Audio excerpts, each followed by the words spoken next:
taxa de desemprego no trimestre é a menor dos últimos 7 anos no Brasil. Mas pedidos de demissão aumentam em 12 meses. E você vai ver também. Setor de serviços promete criar mais de 600 mil postos de trabalho até o fim do ano. Fiocruz conclui sequenciamento genético da varíola do macaco. Brasil já tem 37 casos confirmados. Estudo mostra que mais da metade da população brasileira dorme mal. Ana Marcela Cunha conquista sua 5ª medalha de ouro na natação. Tudo isso a partir de agora. Olá, boa tarde. Mais uma vez, seja muito bem-vindo. Nós estamos ao vivo. Agora são 13 horas e 1 minuto, pontualmente, pelo horário de Brasília. Juliana Dariva. É isso mesmo, Kleber Werneck. E você acompanha agora as principais notícias do Brasil e do mundo desta quinta-feira. E olha só, a gente já começa com uma boa notícia. Isso porque o desemprego no Brasil caiu no trimestre encerrado em maio. Segundo o IBGE, foi a menor taxa registrada para o período dos últimos 7 anos. A taxa de desemprego do Brasil ficou em 9,8% no trimestre de março a maio. Essa é a menor taxa para o período desde 2015, quando estava em 8,3%. Segundo o IBGE, em relação ao trimestre anterior, de dezembro de 2021 a fevereiro de 2022, a taxa caiu 1,4 ponto percentual. Na comparação com o mesmo trimestre do ano passado, a queda foi de 4,9 pontos percentuais. Apesar da queda, ainda há cerca de 10 milhões e 600 mil pessoas procurando por uma oportunidade no mercado de trabalho. Esse número já recuou 1 milhão e 400 mil em relação ao trimestre anterior. No ano, a queda foi de 30,2%, menos 4 milhões e 600 mil pessoas desocupadas. Já o número de pessoas ocupadas atingiu 97 milhões e meio, o maior da série histórica iniciada em 2012. O dado mostrou alta de 2,4% na comparação com o trimestre anterior, o que equivale a 2 milhões e 300 mil pessoas a mais. Na comparação anual, a alta é de 10,6%, 9 milhões e 400 ocupados a mais no ano. A pesquisa por amostra de domicílios do IBGE destacou que os aumentos da ocupação vêm acontecendo em diversas formas de inserção do trabalhador, tanto entre os informais quanto entre os com carteira de trabalho. O crescimento da população ocupada foi mais relevante no grupo Administração Pública, Defesa, Seguridade Social, Educação, Saúde Humana e Serviços Sociais, impulsionado pelo crescimento do segmento de educação. O rendimento real habitual ficou em R$ 2.613 no trimestre até maio, estável em relação ao trimestre anterior.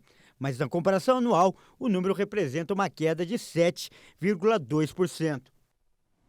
E ainda falando sobre o assunto, o Brasil bateu recorde de pedidos de demissão em 12 meses. Do total de desligamentos, cerca de 30% foram voluntários.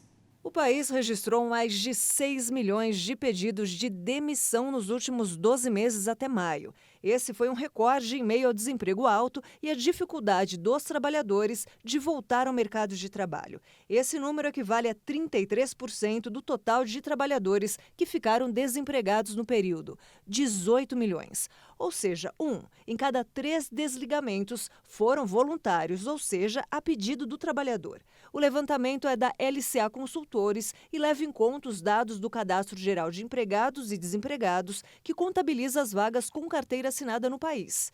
Em relação a maio de 2021, quando houve 4 milhões de pessoas fora do mercado de trabalho, houve aumento de 50% no número de demissões dentro do acumulado de 12 meses. No mês de maio, foram 572 mil demissões voluntárias. Tanto no acumulado de 12 meses quanto em maio, São Paulo se manteve no topo dos estados com o maior número de pedidos de demissão.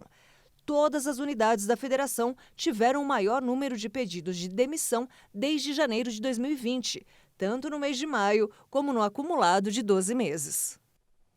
Olha, e o setor de serviços segue otimista e promete criar até o fim do ano mais 600 mil postos de trabalho. O segmento lidera a geração de trabalho formal em 2022. Vamos ver nessa reportagem. A previsão da Confederação Nacional do Comércio de Bens, Serviços e Turismo é que sejam criadas mais de 673 mil vagas no setor de serviços até o fim do ano. As empresas de educação, alimentação e hospedagem devem puxar o resultado. Do total, 190 mil são no turismo, que ainda não chegou aos mesmos índices do período anterior à Covid-19. Nos primeiros 7 meses da pandemia, o turismo perdeu 526 mil vagas. De outubro de 2020 até o momento, apenas 290 mil foram recuperadas. Dados do Cadastro Geral de Empregados e Desempregados do Ministério do Trabalho e Previdência mostram que o país tem saldo de mais de 1.051.000 vagas com carteira assinada até o mês de maio. O setor já lidera a geração de postos formais de trabalho neste ano, com saldo de 658.112 postos de trabalho, de janeiro a maio. O segmento concentra 62,5% das vagas de empregos formais. Segundo a Confederação, o aumento de pessoas ocupadas no setor de serviços tem ficado acima da média de todas as atividades. No acumulado do ano até maio, serviços registraram alta de 3,47%, enquanto a média geral nacional foi de 2,69%. E olha só, a Advocacia Geral da União pediu 30 dias de prazo para analisar as solicitações feitas pelos estados ao governo federal em relação ao ICMS dos combustíveis. A solicitação foi encaminhada ao Supremo Tribunal Federal. O pedido de mais prazo para analisar possibilidade de mudanças na cobrança do Imposto sobre Circulação de Mercadorias e Serviços foi entregue pela AGU ao ministro Gilmar Mendes. A solicitação foi encaminhada pouco antes de esgotar o prazo para a União se manifestar. A tentativa de acordo entre estados e governo federal foi defendida em uma reunião de conciliação sobre o limite de cobrança do ICMS sobre os combustíveis. A princípio, Gilmar Mendes deu 24 horas para que as partes se manifestassem, mas a AGU pediu extensão do prazo por considerar importantes os impactos da proposta, bem como a existência de regras legais recentemente aprovadas pelo Congresso Nacional. Os estados, então, propuseram que o ICMS sobre o diesel fosse calculado com base na média dos últimos 60 meses e não vinculação da alíquota geral do tributo limitado. Uma tentativa anterior de conciliação sobre o tema acabou sem acordo. Na ocasião, as negociações entre União e estados envolviam a adoção de alíquotas únicas do ICMS sobre combustíveis. E no encontro dessa semana, representantes dos estados criticaram as medidas aprovadas no Congresso, que mudam a forma de cobrança do ICMS. Além de uma alíquota única e a limitação da cobrança do tributo sobre combustíveis, as normas estabeleceram também limitação de cobrança do imposto para energia, comunicações e transportes coletivos. Os estados manifestaram preocupação com a queda da arrecadação.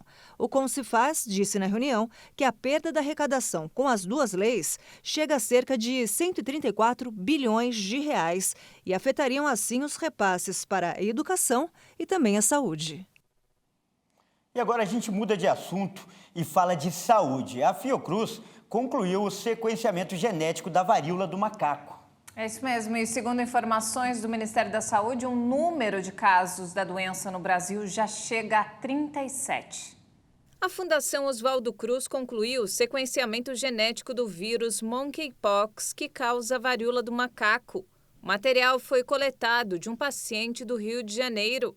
Por meio de nota, a imprensa, a Fiocruz informou que se trata de um vírus de um grupo de organismos originados de um único ancestral comum exclusivo, o que mais circula atualmente. De acordo com a Fundação, a análise permitiu o detalhamento do DNA do patógeno, contribuindo para um melhor entendimento do atual surto, que já ultrapassa 4.700 casos pelo mundo. Segundo o Ministério da Saúde, aqui no Brasil, o número de casos de varíola dos macacos chegou a 37. A secretária de Saúde do Rio de Janeiro confirmou o 6º caso do estado. Já Minas Gerais confirmou o seu primeiro caso, um homem com 33 anos que esteve na Europa neste mês. O paciente está estável em isolamento domiciliar. Em São Paulo, já são 28 casos confirmados e 2 registros no Rio Grande do Sul. E falando sobre coronavírus, as parceiras BioNTech e Pfizer vão testar uma vacina universal contra a Covid. As empresas anunciaram que os experimentos do novo imunizante vão começar no segundo semestre do ano. A empresa alemã BioNTech, parceira da Pfizer na fabricação de vacinas contra a Covid-19, diz que as duas companhias vão começar os testes em humanos de novos imunizantes que protegem contra uma ampla variedade de mutações do coronavírus neste segundo semestre do ano. O trabalho experimental, que vai além da abordagem atual, inclui injeções de aumento de células T, projetadas principalmente para proteger contra doenças graves se o vírus se tornar mais perigoso, e vacinas de pancoronavírus, que protegem contra a família mais ampla do vírus e suas mutações. As novas variantes do coronavírus têm aumentado a urgência da busca por empresas, governo e órgãos de saúde por medidas de proteção mais confiáveis. As parceiras fabricantes da vacina da Covid-19 mais usada no mundo ocidental estão atualmente discutindo com os reguladores versões aprimoradas de sua vacina estabelecida para melhor proteção contra a variante Ômicron e suas sublinhagens. A Pfizer já divulgou dados promissores da versão adaptada da vacina contra a Covid-19 específica para a variante Ômicron.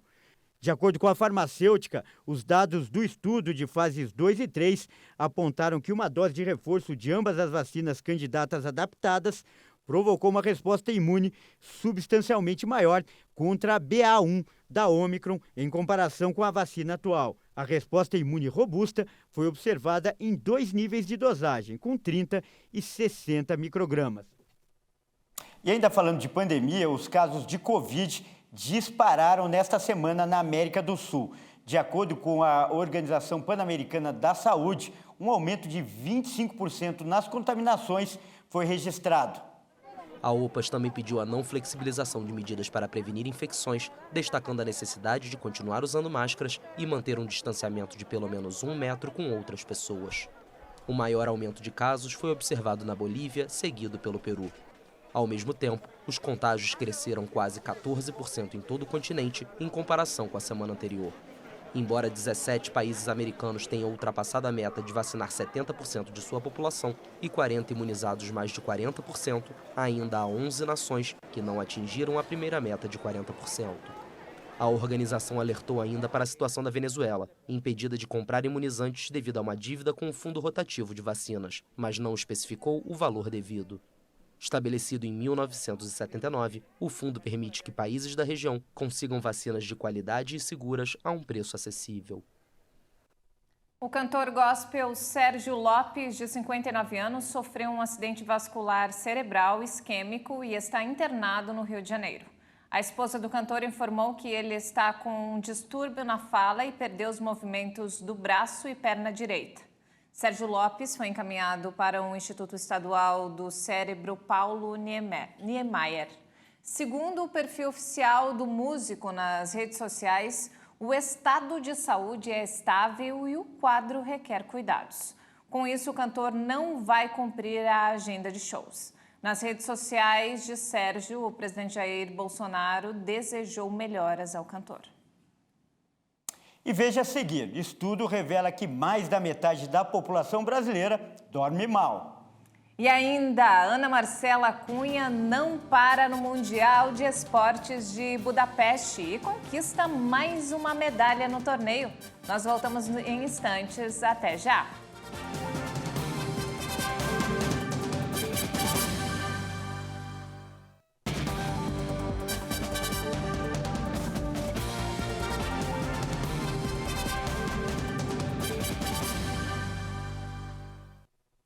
E nós estamos de volta, 13 horas e 18 minutos. E o Kleber Werneck tem um alerta, né?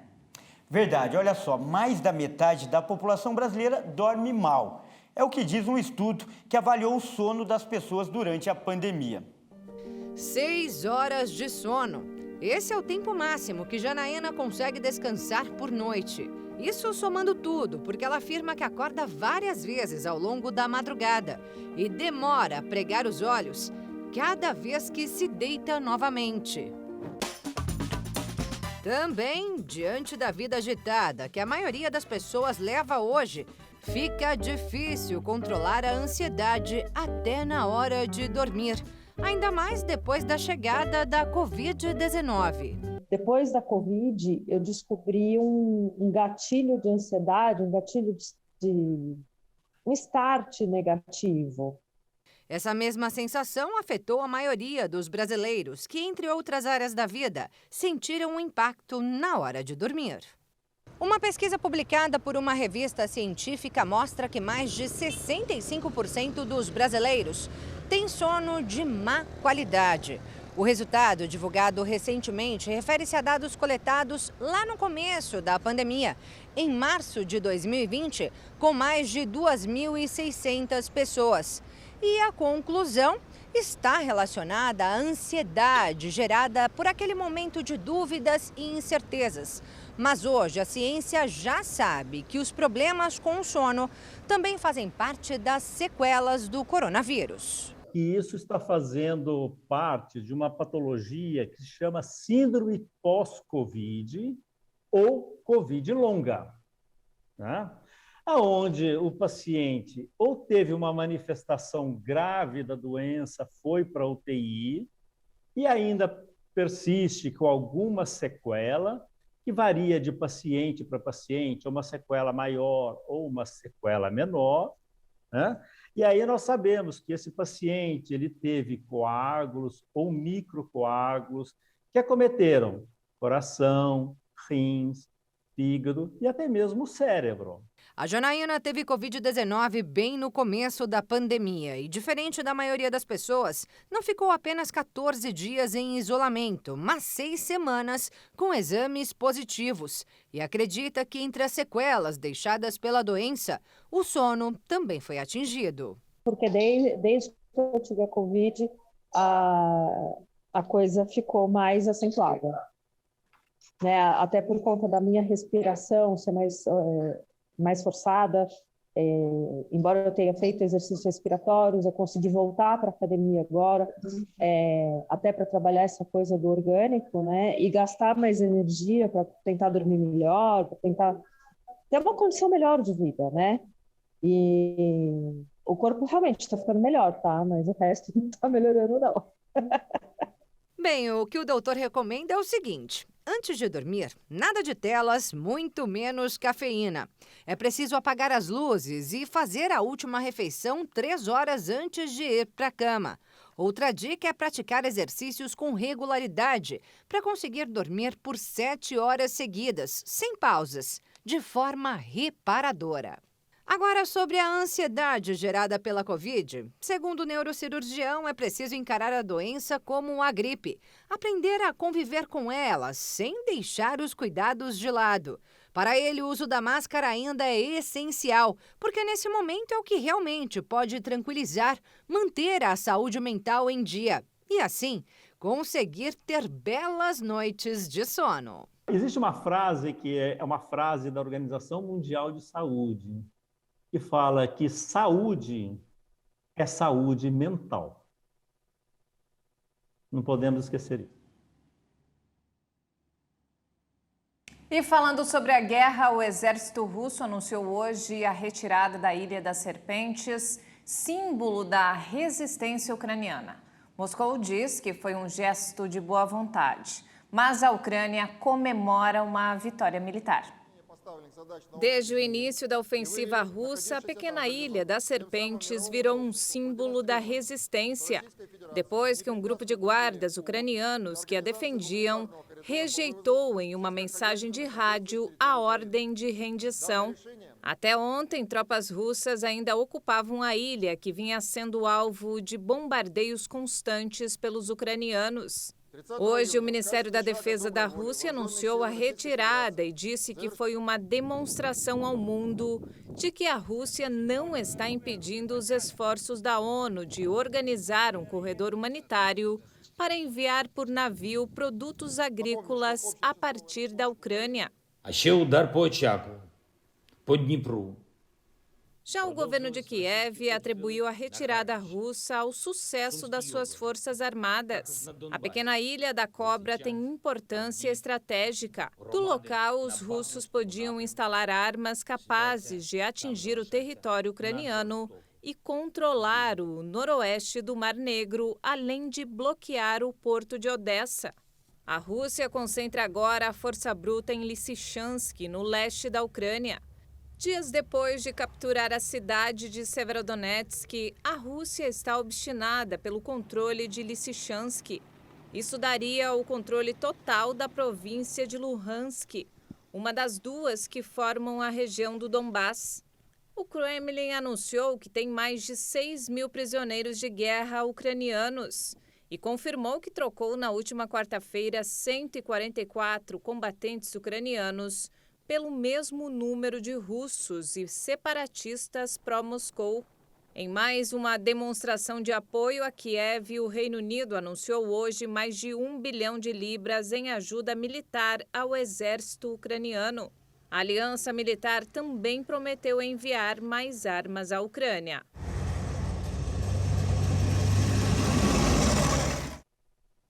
O parlamento de Israel foi dissolvido nesta quinta-feira. O país vai realizar uma nova eleição em 1º de novembro, a quinta em menos de 4 anos. A dissolução foi aprovada por 92 votos a favor e nenhum contrário, de um total de 120 cadeiras no parlamento. Antes da votação, os deputados estabeleceram 1º de novembro como a data para as próximas legislativas. Esta será a quinta vez que o país vai às urnas em menos de 4 anos.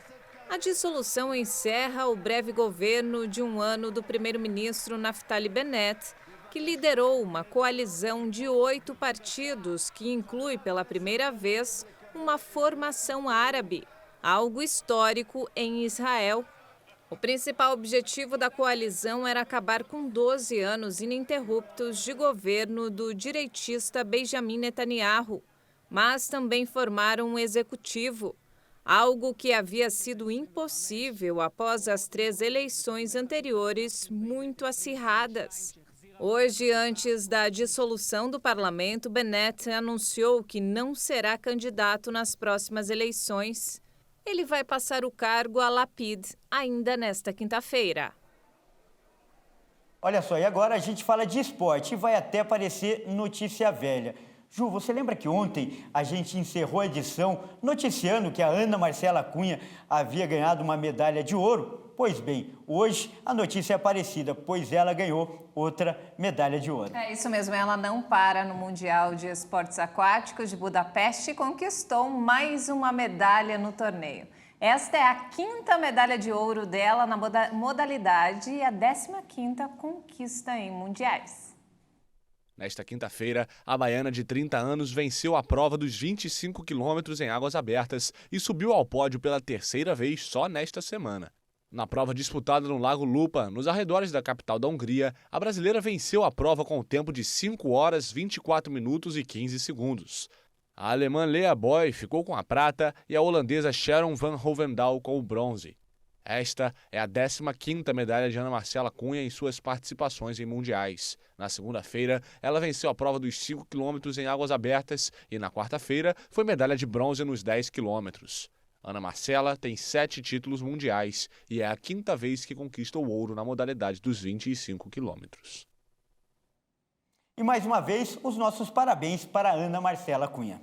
E não temos mais tempo, essa edição fica por aqui. Mais informações ao longo da nossa programação. Uma ótima tarde para você e muito obrigada pela companhia. Até mais.